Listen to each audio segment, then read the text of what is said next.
بسم الله الرحمن الرحيم. الحمد لله رب العالمين، والصلاة والسلام على سيد الأنبياء والمرسلين وعلى آله وصحبه أجمعين، أما بعد. فقد قال الله تعالى في كلامه المجيد: ولكن كونوا ربانيين بما كنتم تعلمون الكتاب وبما كنتم تدرسون. حضرات علماء کرام اور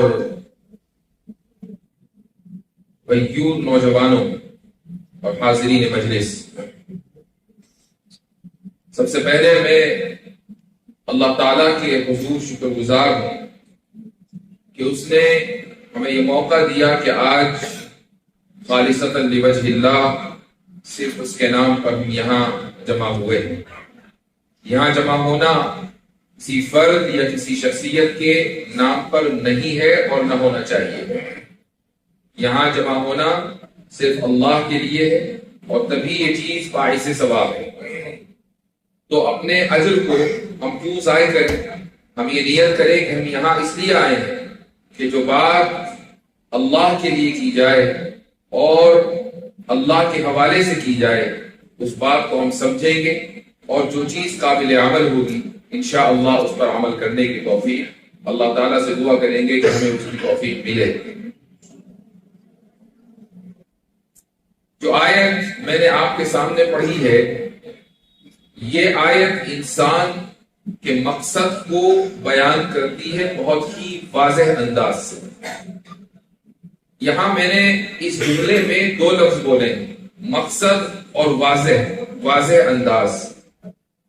اسلام کا یہ درہ امتیاز ہے کہ اسلام نے اپنے ماننے والوں کو ایک مقصد بھی دیا ہے اور وضاحت بھی اس طرز کی ہے کہ اس لیول کی وضاحت دنیا کے کسی نظریے اور کسی مذہب میں نہیں ہے.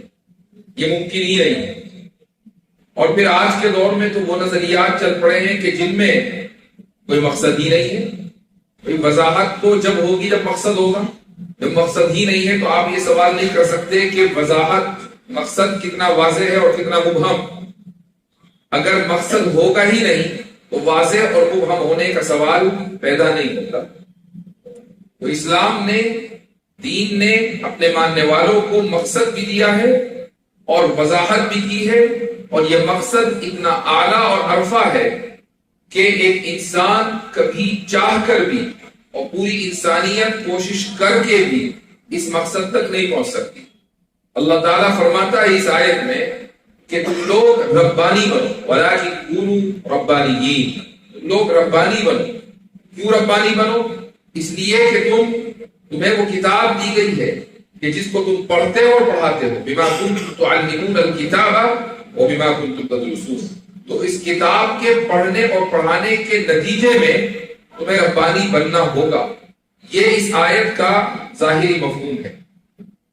اسلام کے علاوہ بہت سے ادیان اس دنیا میں پائے جاتے ہیں اور تقریباً 99% ادیان ایسے ہیں کہ جن میں کسی نہ کسی درجے میں توحید کا تصور پایا جاتا ہے، لیکن جو کلیئرٹی توحید کے تصور میں اسلام میں پائی جاتی ہے وہ کلیئرٹی کہیں اور نہیں ہے. آپ مثلا عیسائیت کو دیکھیں تو عیسائیت میں آپ کسی بھی عیسائی سے پوچھیں کہ کیا تم لوگ موحد ہو، کیا تم ایک خدا کو مانتے ہو، تو عیسائی بڑے فخر سے کہے گا کہ ہم بالکل موحد ہیں، ایک خدا کو مانتے ہیں. تو ٹھیک ہے بھائی، اپنے ایک خدا کا تعارف کراؤ. وہ کہے گا 1 + 1 + 1 = 1.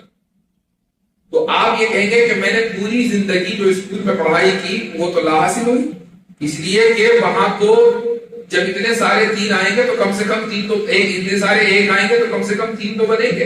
اتنے سارے 1 آنے کے بعد بھی اگر 1 ہی بنا تو مجھے اپنی اسکول کی ڈگریاں جلا دینی چاہیے.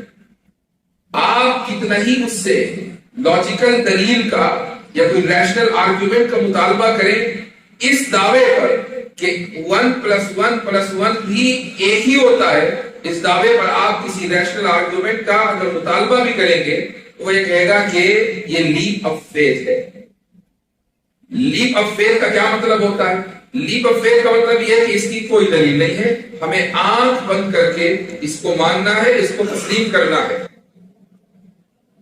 اسی طریقے سے اگر ہم یہودیوں کے یہاں توحید کا تصور دیکھیں تو قرآن کریم نے یہود کے اس فرقے کا کہ جو مدینے میں آباد تھا، اور اسی طریقے سے یہود اصفہان یعنی اصفہانی یہود کا یہ نظریہ رہا ہے کہ عزیر اللہ کے بیٹے ہیں۔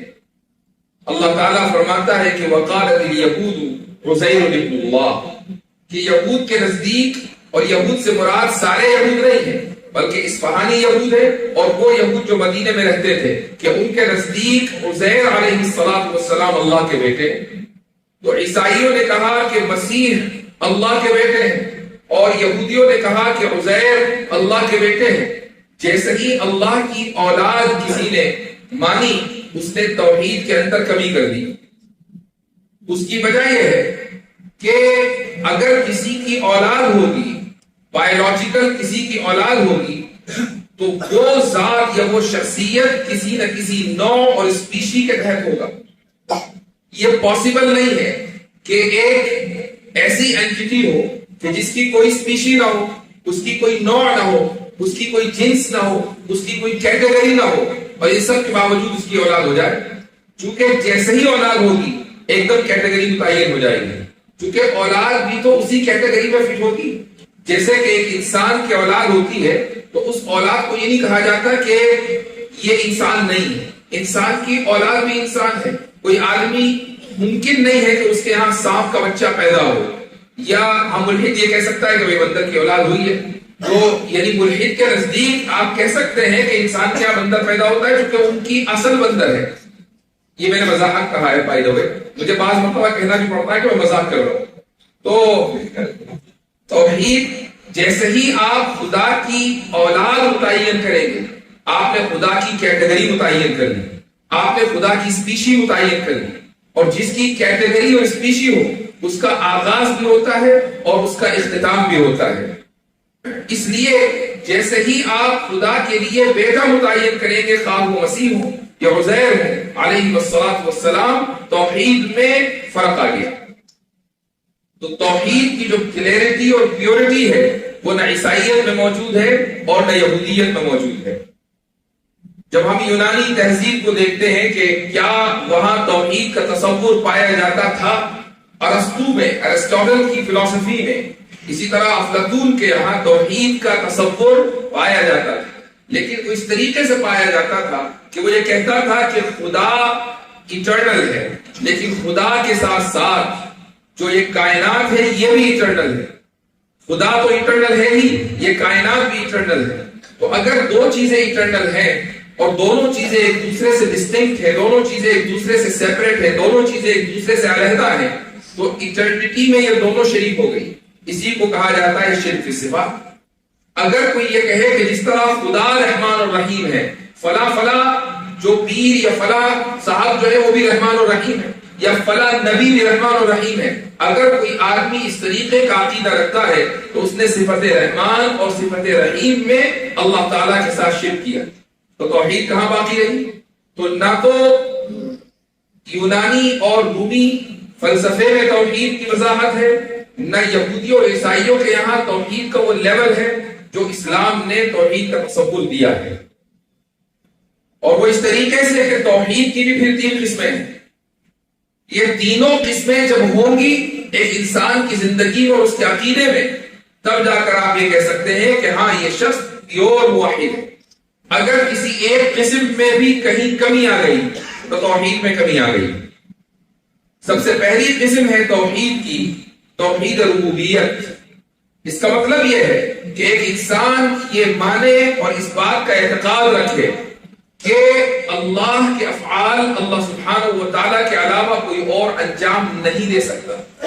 اللہ تعالیٰ ہی خالق افعال ہے، دنیا میں جو کچھ ہو رہا ہے اللہ سبحانہ و تعالیٰ ہی اس کا کریٹر ہے، اس کا بنانے والا ہے۔ میرا فعل ہو یا کسی اور کا فعل ہو، اچھا فعل ہو یا برا فعل ہو، کوئی بھی چیز ہو، اس دنیا میں جو کچھ ہو رہا ہے وہ اللہ سبحانہ و تعالیٰ کے ارادے، اس کے مشیت اور اس کے خلق سے ہو رہا ہے۔ اسی کو توحید ربوبیت کہا جاتا ہے۔ اگر کوئی یہ کہے کہ نہیں جو اچھے افعال ہیں وہ تو اللہ کی مرضی سے ہو رہے ہیں، برے افعال شیطان کی مرضی سے ہو رہے ہیں، توحید ربوبیت میں خلل آ گیا۔ کوئی یہ کہے کہ نہیں اللہ کے افعال اللہ جانے، میرا فعل یا میری جو حرکات و سکنات ہے ان کا کریٹر میں خود ہوں، توحید ربوبیت میں فرق آ گیا۔ دوسری قسم توحید الوہیت۔ توحید الوہیت کا مطلب یہ ہوا کہ عبادت کے لائق اگر کوئی ذات ہے تو خدا کی ہے، اس کے علاوہ کوئی دوسری ذات عبادت کے لائق نہیں ہے، کسی بھی طرح کی عبادت کے لائق نہیں ہے۔ مسلمانوں میں 90% نہیں، میں کہتا ہوں تقریباً 100% جو لوگ اپنے آپ کو مسلمان آئیڈینٹیفائی کرتے ہیں، خدا کی نظر میں وہ مسلمان نہیں ہے، نہیں یہ آخرت میں پتہ چلے گا، لیکن جو لوگ اپنے آپ کو مسلمان آئیڈینٹیفائی کرتے ہیں وہ تمام کے تمام توحید کی اس قسم کے اوپر متفق ہیں کہ عبادت کے لائق صرف اللہ ہے۔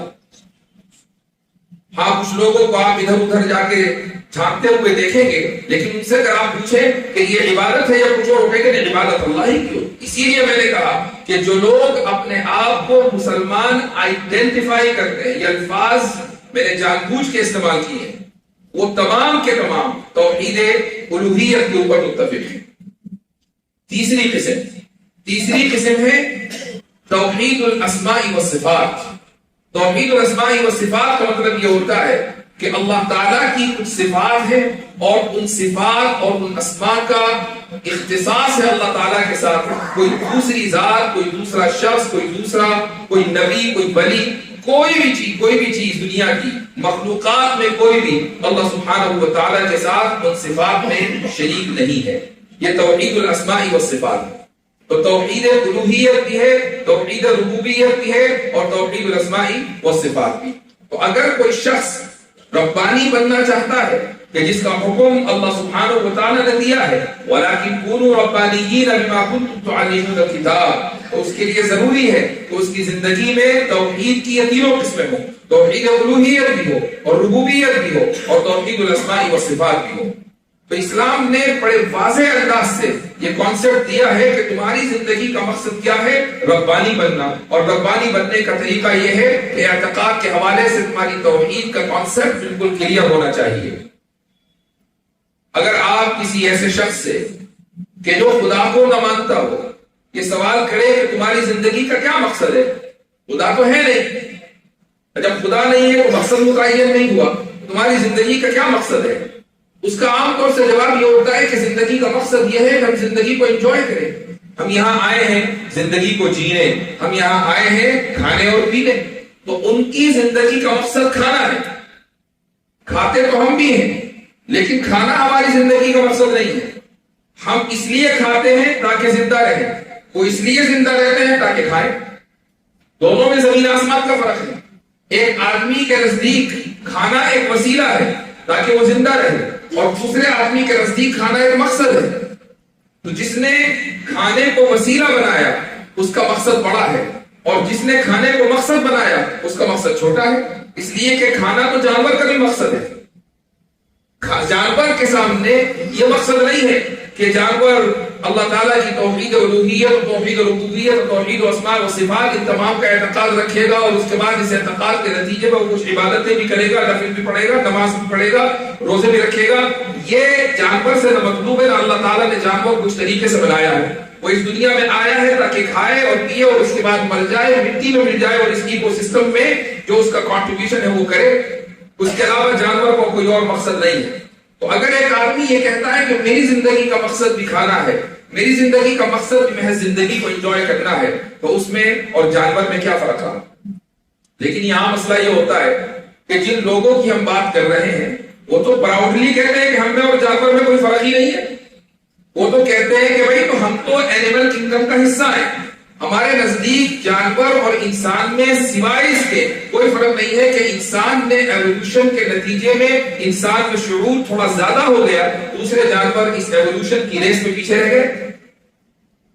اس کے علاوہ ان میں اور جانوروں میں ان کے مطابق، ان کے ورڈ کے مطابق کوئی فرق نہیں ہے۔ لیکن ذرا تصور کیجئے کہ ایک ایسا شخص کہ جس کی زندگی کا کوئی مقصد نہ ہو، وہ محض ایٹمز کا مجموعہ ہو، وہ اینیمل کنگڈم کا ایک فرد ہو، اس میں اور جانور میں صرف اتنا فرق ہو کہ اس میں شعور کی زیادتی ہے اور جانور میں شعور کی کمی، تو کیا ایسے لوگوں کے نزدیک اچھائی یا برائی کا کوئی کانسیپٹ ہو سکتا ہے؟ کیونکہ اگر آپ صرف ایٹمز کا مجموعہ ہے تو نہ آپ کے لیے اچھائی ایگزسٹ کرتی ہے نہ برائی ایگزسٹ کرتی ہے. جو چیز اچھی ہے وہ بری بھی ہو سکتی ہے اور جو چیز بری ہے وہ اچھی بھی ہو سکتی ہے. لیکن اگر آپ کی زندگی کا مقصد ربانی بننا ہے اور یہ مقصد اللہ تعالیٰ نے متعین کیا ہے، تو ربانی بننے کے لیے ایک انسان کو اچھا انسان بننا پڑے گا. اس کے لیے اخلاقیات کی اہمیت ہوگی. اچھائی اور برائی میں زمین آسمان کا فرق اس کے سامنے واضح طور سے نظر آئے گا. لیکن ایک آدمی جو نائلزم کا شکار ہے، جو اپنے آپ کو بلا مقصد اس دنیا میں یہ کہتا ہے کہ ہم یہاں بلا مقصد ہیں، اس کے سامنے اخلاقیات کی کوئی حیثیت نہیں ہے. ذرا ایک ایسی عورت کا تصور کریں کہ جس کے کئی بچے مر گئے ہیں اور اس کے بچوں کو کسی نے قتل کیا، اور آپ اس سے یہ کہیں کہ بھائی تمہاری زندگی کا تو کوئی مقصد ہے نہیں اور تمہیں اگلی زندگی میں جانا نہیں، چونکہ اگلی زندگی ہے نہیں. تمہارے بچے بھی ایٹمز کا مجموعہ تھے، ان کو کسی نے مار دیا، وہ جلدی مر گئے اور مٹی میں مل گئے. تمہیں بھی اپنی طبیعی موت ایک دن مرنا ہوگا، تم بھی ایٹمز کا مجموعہ ہو اور تمہیں بھی مٹی میں ملنا ہوگا اور اس کے بعد کھیل ختم ہو جائے گا. تو یہ چند سال کی زندگی ہے، جتنی زندگی جینی ہے جی لو. تم 20 سال جیو، 30 سال جیو، ایک دن نیچرلی تمہیں موت آئے گی اور قصہ ختم ہو جائے گا. اس کے بعد تمہیں کوئی درد و تکلیف نہیں ہوگی. دوسری طرف اس عورت کو ایک ربانی انسان ملتا ہے اور وہ یہ کہتا ہے کہ تمہیں صبر کرنا چاہیے.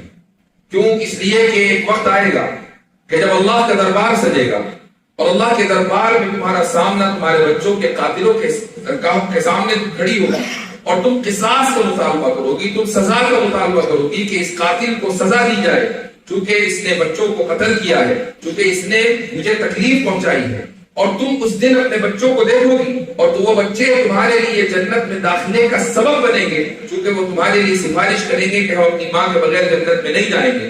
تو ذرا تصور کریں کہ ایک عورت کہ جس کو یہ آپشن دیا جائے، جس کے سامنے یہ عقیدہ رکھا جائے، وہ کس عقیدے سے زیادہ مطمئن ہوگی. کیا اس کو اس بات سے اطمینان ہوگا کہ چند سالہ زندگی ہے، اس کے بعد مٹی میں مل جانا ہے اور پھر ہر چیز ختم ہو جائے گی؟ یا اس بات سے اطمینان ہوگا کہ چند سالہ زندگی ہے اور پھر مجھے اپنے ان بچوں سے ملنا ہے کہ جن کو مجھ سے چھین لیا گیا؟ تو انسان کو اللہ تعالیٰ نے اگر مقصد دیا ہے تو اتنا عظیم مقصد دیا ہے کہ اس مقصد کے ساتھ ساتھ زندگی کی امید بھی اللہ تعالیٰ نے اس کو دی ہے. تو اللہ کے اس دیے ہوئے دین میں مقصد بالکل واضح ہے اور وہ ہے ربانی ہو. اب ہم انسانوں کے اوپر غور کرتے ہیں تو انسانوں کے بھی 3 گروہ اس دنیا میں پائے جاتے ہیں. پہلا گروہ انسان کا وہ ہے کہ جس کے نزدیک اپنی خواہش کو پورا کرنا ہی اصل ہے. وہ چاہے چوری کے ذریعے ہو، وہ زنا کے ذریعے ہو، وہ ڈاکے کے ذریعے ہو، وہ کرپشن کے ذریعے ہو، وہ جوئے کے ذریعے ہو. یہ وہ لوگ ہیں کہ جن کے سامنے پیسہ اصل ہے. یہ وہ لوگ ہیں کہ جن کے سامنے نفس کی خواہش اصل ہے. یہ وہ لوگ ہیں کہ جو اپنی خواہش کو پورا کرنے کے لیے کسی بھی حد تک جا سکتے ہیں. ایسے لوگوں کو کہا جاتا ہے انسان شہوانی. اللہ تعالیٰ نے انہی لوگوں کے بارے میں کہا ہے کہ اولئک کالانعام بل هم اضل. یہ وہ لوگ ہیں کہ جن کی مثال جانوروں جیسی ہے، بلکہ یہ تو جانوروں سے بھی بدتر ہے. تو ایسے لوگوں کو اللہ نے کہا کہ ہاں تم اگر اینیمل کنگڈم میں اپنے آپ کو شامل کرنا چاہتے ہو تو تم اینیمل کنگڈم میں ہی شامل ہو. تم انعام کی طرح ہو، جانوروں کی طرح ہو، بلکہ ان سے بدتر ہو. اینیمل کنگڈم پھر بھی بہتر ہے اخلاقی اعتبار سے، تم ان سے بدتر ہو. وہ کس طریقے سے؟ وہ اس طریقے سے کہ ایک جانور کو اللہ تعالیٰ نے اس کام کے لیے بنایا ہے کہ وہ ایکو سسٹم کو میں اس کا کنٹریبیوشن، چاہے وہ ہمارا کھانا بنے یا کسی اور کا کھانا بنے، لیکن اس کا مقصد ہے اس ایکو سسٹم کو مینٹین کرنا. اس کے سروائیول کے لیے اس کو کھانا بھی ہے، اس کو ریپروڈکشن بھی کرنا ہے. ان کے یہاں نہ نکاح کا سلسلہ ہے، نہ ان کے یہاں کسی چیز کی ملکیت ہوتی ہے، نہ ملازمت، نہ وہ طور طریقے جو انسان کے اندر ہے. جہاں اس کو موقع ملا اس نے ریپروڈکشن کا پروسیس شروع کر دیا، جہاں اس کو موقع ملا اس نے کھا لیا. تو جب یہ صورتحال ہے تو اگر اس طریقے سے ایک انسان زندگی گزارے گا تو اس کو کیا کہا جائے گا کہ بھئی تمہاری زندگی تو جانور والی زندگی ہے، اولئک کالانعام۔ اور پھر اللہ نے کہا بل ہم اضل، بلکہ یہ جانوروں سے بدتر ہے۔ کیوں بدتر کہا؟ چونکہ کم سے کم جانور اپنے مقصد پر تو ہے، یہ انسان کہ جس کا مقصد کچھ اور تھا وہ اپنے مقصد کو بھلا کر جب جانور جیسا بن گیا تو پھر جانور سے بدتر کہلایا، کیونکہ جانور اپنا مقصد نہیں بھولا، یہ انسان اپنا مقصد بھول گیا۔ یہ ایسا انسان شہوانی کہلاتا ہے۔ دوسرا گروہ ایسے انسانوں کا ہے کہ جو دوسروں کو نقصان پہنچانے پر آمادہ رہتے ہیں، نہ صرف یہ کہ وہ اپنے نفس کی تسکین کرتے ہیں، اپنی خواہشات کو پورا کرتے ہیں، بلکہ وہ دوسرے لوگوں کو نقصان پہنچانے میں ان کو مزہ آتا ہے۔ ان کی خواہش رہتی ہے کہ میں سکون سے رہوں لیکن دوسرے تکلیف میں رہیں، وہ چاہے ایک پڑوسی ہو، چاہے وہ کسی بھی لیول پر ہو، ایک ملک ہو دوسرے ملک کو پریشان کرے گا، ایک محلہ ہو دوسرے محلے کو پریشان کرے گا، ایک فرد ہو دوسرے فرد کو پریشان کرے گا، ایک تنظیم ہو تو دوسری تنظیم کو پریشان کرے گی۔ جو بھی انسان اس لیول کا سوچتے ہیں ان کو کہا جاتا ہے انسان عدوانی۔ تو پہلا ہے انسان شہوانی، اور دوسرا ہے انسان عدوانی، اور تیسرا ہے انسان ربانی۔ تو انسانوں کی یہ تین ہی قسمیں ہیں، چوتھی کوئی قسم نہیں ہے۔ اب یہ تو ہمیں ڈیسائیڈ کرنا ہے کہ ہمیں انسان شہوانی بننا ہے، یہ انسان عدوانی بننا ہے، یہ انسان ربانی بننا ہے۔ جو لوگ خدا کا انکار کرتے ہیں وہ بائی ڈیفالٹ انسان شہوانی میں آتے ہیں، یہ انسان عدوانی میں آتے ہیں، وہ انسان ربانی بن ہی نہیں سکتے، چونکہ ان کی زندگی کا مقصد صرف اپنی شہوتوں کو پورا کرنا ہے۔ اب اگر ہمارے سامنے یہ تین کیٹیگریز ہیں اور ہم اپنے آپ کو اخلاقی اعتبار سے بہترین سمجھتے ہیں، بہترین تصور کرتے ہیں، اور ہمارے سامنے یہ تین چوائسز ہیں کہ ان میں سے کسی ایک چوائس کا انتخاب کرنا ہے، ظاہر ہے کہ ہم انسان ربانی کا انتخاب کریں گے۔ لیکن یہاں سوال یہ پیدا ہوتا ہے کہ انسان ربانی بنے تو کیسے بنے؟ بہت آسان۔ اللہ تعالیٰ نے جہاں ایک طرف چیزوں کو واضح انداز سے، بغیر کسی ایمبیگوٹی کے، بغیر کسی ابہام کے، بغیر کسی پیچیدگی کے، اللہ نے جہاں چیزوں کو بیان کیا ہے وہیں چیزوں کو آسان بھی کیا ہے۔ اسلام میں وضاحت بھی ہے اور آسانی بھی ہے۔ ان الدین یسر، دین آسان ہے۔ ربانی بننے کے لیے کسی غار میں جا کر وحی کے انتظار کی ضرورت نہیں ہے۔ ربانی بننے کے لیے کسی جنگل میں جا کر راہب بننے کی ضرورت نہیں ہے۔ ربانی بننے کے لیے دنیا کو تیاگنے کی ضرورت نہیں ہے۔ ربانی بننے کے لیے ایک آدمی کو اپنی زندگی تجرد کے ساتھ گزارنے کی ضرورت نہیں ہے۔ ربانی بننے کے لیے یہ تمام چیزیں جو دنیا کی لگژری، دنیا کی آسائش، ان سب کو چھوڑنے اور قربان کرنے کی قطعاً ضرورت نہیں ہے۔ ربانی بننے کے لیے اس بات کی ضرورت ہے کہ جو دنیا اللہ نے انسان کو دی ہے وہ دنیا اللہ کی مرضی کے مطابق استعمال کرے، نہ یہ کہ وہ اس دنیا کو ترک کر دے۔ مثلا ہم کوئی نیا لباس پہنتے ہیں، نبی کریم صلی اللہ علیہ وسلم نے احادیث میں بتلا دیا کہ نیا لباس پہننے کی دعا کیا ہے۔ جب آپ وہ دعا پڑھیں گے کہ الحمدللہ الذی کسانی ھذا من غیر حول منی ولا قوہ، جب آپ یہ دعا پڑھیں گے اور نیا لباس پہنیں گے تو دیکھیے آپ نے دنیا کی آسائش کو استعمال کیا، لیکن اس طرح استعمال کیا کہ اس آسائش کی نسبت آپ نے اللہ کی طرف کی کہ اللہ نے مجھے سہولت دی ہے، اور اس طریقے سے آپ اس لباس کو اللہ کی مرضی کے مطابق پہنتے ہیں۔ ربانی بننے کا آسان نسخہ ہے۔ آپ سواری پر سوار ہوتے ہیں، یہ سواری پر جب سوار ہوئے تو دعا پڑھ لیجیے سبحان الذی سخر لنا ھذا۔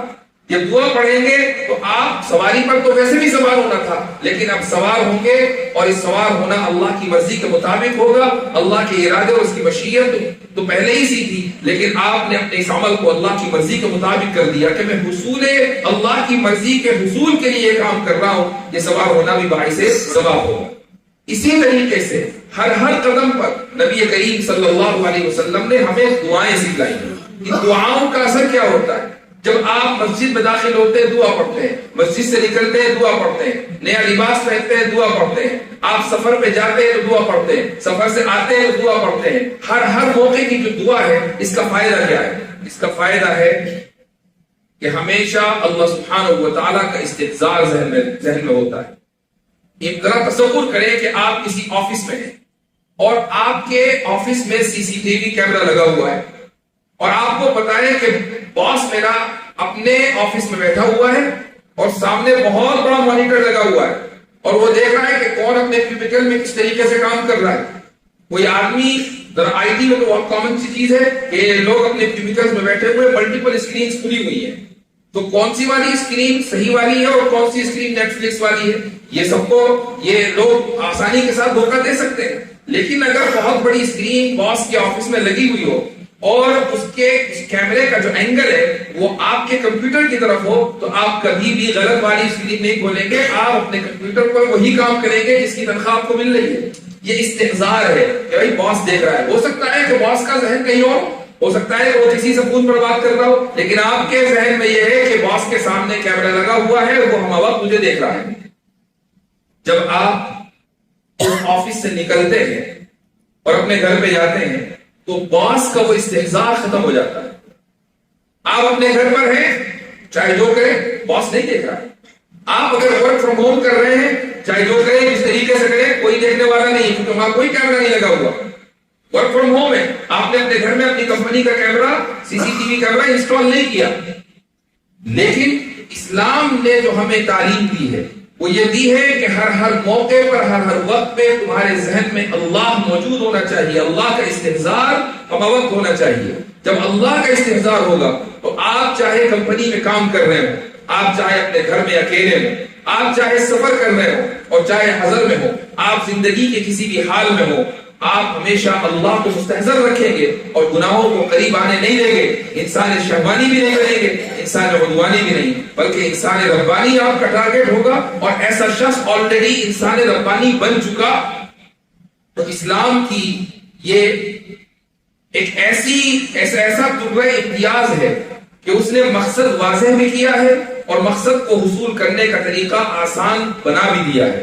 آپ کسی دوسرے مذہب میں اور دوسرے نظریے میں چلے جائیں, نہ تو مقصد واضح ہے, اور اگر کہیں مقصد بتا بھی دیا گیا تو اس کے حصول کا طریقہ نہایت مشکل ہے, یا ایسا طریقہ ہے کہ جس کو اچیو کرنے سے کوئی فائدہ نہیں ہے. میں مثال دیتا ہوں کہ کرسچینٹی میں یہ تصور ملتا ہے کہ حضرت عیسیٰ علیہ السلام کو سولی دے دی گئی تھی, اور ان کی موت دراصل ان لوگوں کے گناہوں کا کفارہ ہے کہ جو حضرت عیسیٰ ابن مریم علیہ السلام پر ایمان لائے.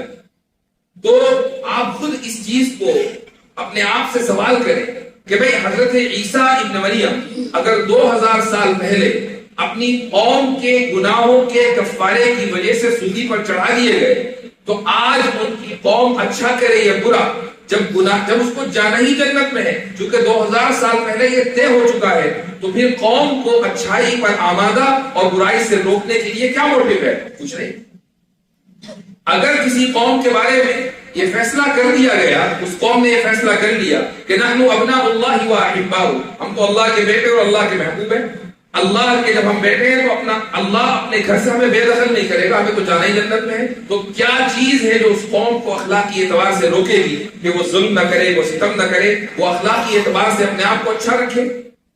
اسلام نے کبھی بھی یہ نہیں کہا کہ تم اس لیے جنت میں جاؤ گے چونکہ تمہارا نام زید ہے یا حامد ہے یا عبداللہ ہے یا احمد ہے. اسلام نے کبھی یہ نہیں کہا کہ تم اس لیے جنت میں جاؤ گے چونکہ تم ایک مسلم گھرانے کے اندر پیدا ہو گئے. اسلام میں ایسی کوئی تعلیم نہیں ہے کہ ہر وہ شخص جو اپنے آپ کو مسلم آئیڈینٹیفائی کرتا ہے, خواہ وہ شرک صفات میں مبتلا ہو, چاہے وہ پھر شرک اسماء میں مبتلا ہو, وہ پھر الوہیہ میں مبتلا ہو, وہ پھر ربوبیہ میں مبتلا ہو, وہ ہر حال میں جنت میں جائے گا. ایسی کوئی تعلیم نہیں ہے. جو مقصد ہے وہ سب کے لیے ہے, راستہ ہے سب کے لیے ہے, اور ایسا راستہ ہے کہ جو بالکل لاجیکل ہے. آخری بات, اور اس کے بعد انشاءاللہ پھر اگر آپ کے کچھ سوالات ہوں گے تو میں سوالات لوں گا. ابھی میں نے شروع میں ایک بات کہی اور ہو سکتا ہے کہ کسی کے ذہن میں وہ بات اٹک گئی ہو اور وہ سوچ رہا ہو ذرا کوشچن آنسر کا سلسلہ شروع ہونے دو پھر میں دیکھوں گا, تو میں اس کی وضاحت کروں. یہی میں نے ایک لفظ بولا, لیپ آف فیتھ. میں نے یہ کہا کہ کرسچینٹی میں جب آپ ان سے کوئی لاجیکل انٹرپریٹیشن پوچھتے ہیں ان کے توحید کے ورژن کی, تو وہ کیا کہتے ہیں؟ لیپ آف فیتھ. یہ سوال مسلمانوں سے بھی کیا جا سکتا ہے کہ آپ کے یہاں بھی تو لیپ آف فیتھ ہے. اگر ہم آپ سے یہ سوال کریں کہ تقدیر پر کیوں ایمان لائے, تو جواب ہوتا ہے کہ اس لیے کہ ہم تقدیر کو مکمل طریقے سے سمجھ نہیں سکتے، ہمارا کام صرف سرنڈر کرنا ہے. یہی تو لیپ آف فیتھ ہے. اگر کوئی سوال کرے کہ بھائی جنت پر، جہنم پر اور اس کی تفصیلات پر کوئی ایمان لائے، اس لیے کہ ہم جان نہیں سکتے، بس ہم اتنا جانتے ہیں کہ جنت ہے، ہم اتنا جانتے ہیں کہ جہنم ہے، اور تھوڑی بہت تفصیلات جو اللہ نے اور اللہ کے رسول نے بیان کر دی، باقی جو کچھ ہے وہ ملے گا، ہم سرنڈر کرتے ہیں. تو جو لیپ آف فیتھ کا تانا آپ عیسائیوں کو دے رہے ہیں، وہی لیپ آف فیتھ آپ کے یہاں بھی ہے. اسی کو عربی میں تفویض کہا جاتا ہے، یعنی سرنڈر کرنا. یہ اعتراض یا سوال کسی کے ذہن میں آ سکتا ہے. اس کا جواب یہ ہے کہ لیپ آف فیتھ اور تفویض میں زمین آسمان کا فرق ہے. وہ فرق اس طریقے سے کہ تفویض یعنی سرنڈر کرنا. ہم اگر دین میں کسی عقیدے کے تعلق سے اپنے علم کو خدا کے سامنے سرنڈر کرتے ہیں تو اس سرنڈر کرنے کو ہم ریشنلائز کرتے ہیں، جبکہ لیپ آف فیتھ کو ریشنلائز نہیں کیا جاتا. کیا مطلب اس کا؟ جب آپ کسی عیسائی سے پوچھیں کہ بھئی تم 1 + 1 + 1 = 1 کو کس بنیاد پر مانتے ہو، تو وہ کہتا ہے کہ اس لیے کہ خدا نے ہمیں ایسا ہی بتایا ہے. خدا نے ایسا کیوں بتایا ہے؟ آخر ایسی کیا مجبوری ہے؟ اس کو عقلی طور سے ثابت کرو. اس کو ثابت نہیں کر پائیں گے، بس ایسا ہی ہے، اس کو ایسے ہی ماننا ہے، اس کو نو مور کوسچنز. ہم جب تفویض کرتے ہیں تو کہاں تفویض کرتے ہیں؟ ہم خدا کی ذات کے بارے میں تفویض کرتے ہیں. یعنی ہم یہ کہتے ہیں کہ خدا کی ذات وہ ذات ہے کہ جس کو مکمل طریقے سے سمجھا نہیں جا سکتا، جتنا اس نے بتا دیا اتنا ہی باقی ہم سرنڈر کرتے ہیں.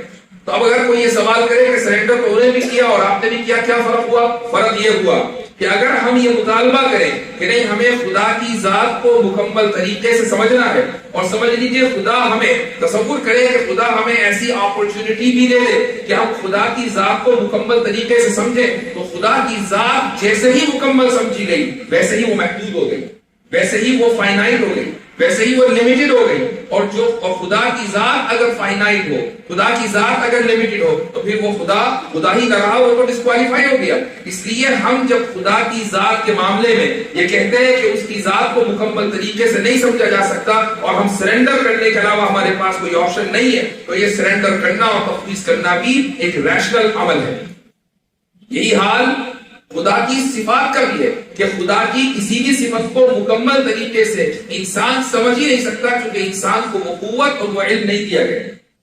خدا کی ہر صفت لامحدود ہے. خدا کی ہر صفت لامحدود اور انفینٹ ہے. خدا کی ہر صفت ایسی ہے کہ جس کی کوئی لمیٹیشن نہیں ہے، اور ہمارا علم لمیٹڈ ہے، ہمارا علم فائنائٹ ہے، ہمارے اندر لمیٹیشنز ہے. تو ذرا تصور کریں کہ ایک لمیٹڈ نالج والا انسان، ایک لمیٹڈ وزڈم والا انسان، ایک ایسا انسان کہ جس کے اوپر ہر طرف سے قید و بند ہے، اس سے آپ یہ کیسے ایکسپیکٹ کر سکتے ہیں کہ وہ ان لمیٹڈ چیزوں کو سمجھ لیں؟ ایک لمیٹڈ چیز میں ان لمیٹڈ چیز کیسے سمجھ سکتی ہے؟ یہ پاسبل نہیں ہے. اسی لیے ہمارے نزدیک جب تفویض کا کانسیپٹ آتا ہے تو ہم اس تفویض کو ریشنلائز کرتے ہیں، جبکہ وہ لوگ جو لیپ آف فیتھ پہ بلیو کرتے ہیں ان کے ہاں لیپ آف فیتھ ریشنلائز نہیں ہو سکتا. یہ زمین اور آسمان کا فرق ہے لیپ آف فیتھ اور تفویض میں. تو خلاصہ کلام یہ ہے کہ اسلام نے انسان کو ایک عظیم ترین مقصد عطا کیا ہے، اور وہ مقصد ہے ربانی بننا. رب نے جب اس دنیا میں ہمیں بھیجا ہے اور یہ کہہ کر بھیجا ہے کہ ربانی بننا ہے، تو اس سے بڑھ کر کوئی دوسرا مقصد نہیں ہو سکتا. اور اس مقصد کو حاصل کرنے کے لیے راستہ بھی اس نے اتنا آسان بنایا ہے کہ ہر کوئی جو بھی چاہے وہ اس راستے پر چل سکتا ہے. اس راستے پر چلنے کے لیے ضروری نہیں ہے کہ آپ عالم بنے. اس راستے پر چلنے کے لیے ضروری نہیں ہے کہ آپ کے پاس بہت زیادہ کوئی مال و دولت یا کوئی ایکسٹرا آرڈنری انفارمیشن ہو. ہر آدمی، ایک عام آدمی، ٹھیلا چلانے والا، رکشہ چلانے والا، لیب میں، سائنس کی لیب میں کام کرنے والا، میڈیکل ڈاکٹر، ورکنگ پروفیشنل، ایک عالم دین، ایک مفتی، کوئی بھی ہو، ہر انسان ایکوالٹی کے ساتھ، یعنی جس طریقے سے ایک کم پڑھا لکھا آسانی کے ساتھ اس راستے پر چل سکتا ہے، زیادہ پڑھا لکھا بھی آسانی کے ساتھ اسی راستے پر چل سکتا ہے. دعا کرتا ہوں کہ اللہ سبحانہ و تعالی ہم سب کو اس راستے پر چلائے اور ہمیں ربانی بنائے، اور اللہ ہمیں دین کی سمجھ عطا فرمائے. جزاکم اللہ خیر الجزاء، وآخر دعوانا الحمد للہ رب العالمین.